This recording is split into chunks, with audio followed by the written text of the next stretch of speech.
ఏ scene, నేను plan చేసి నిన్ను నా వల్లో వేసుకున్నానా?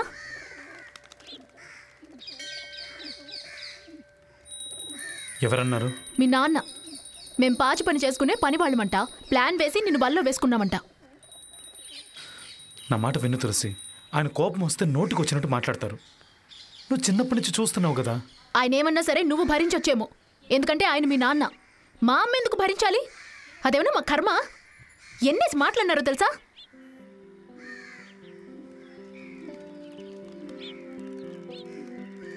సరే వదిలే తులసి, తెలిసిన విషయమేగా.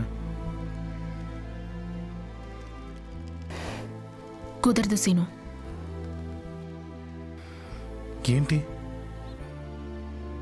నీకు నాకు పొత్తు కుదరదు. ఏంటి నువ్వనేది? మనిద్దరం విడిపోదాం.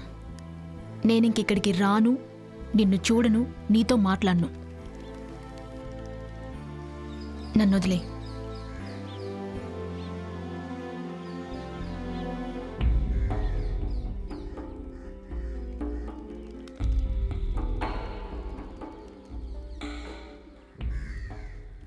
నీ గురించి నాకు తెలీదా?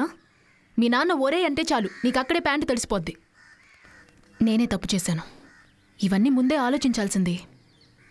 అనవసరంగా తొందరపడ్డాను. అందుకే అంటున్నాను, మనం విడిపోదాం. తులసి, నువ్వు కోపంలో మాట్లాడుతున్నావు, తర్వాత ఒంటరిగా బాధపడతావు.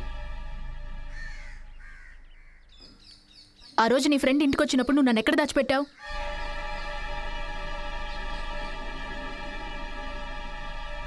చెప్పు. బాత్రూంలో. అవును బాబు, నేను మీ ఇంటి పని మనిషినే, బాత్రూమ్ కడిగేదాన్నే. అందుకే అంటున్నాను, నన్ను వదిలే. మీ కులంలో మీ నాన్నగారు చూసే గొప్పింటి సంబంధం చేసుకుని సంతోషంగా ఉండు. ఏ సీను!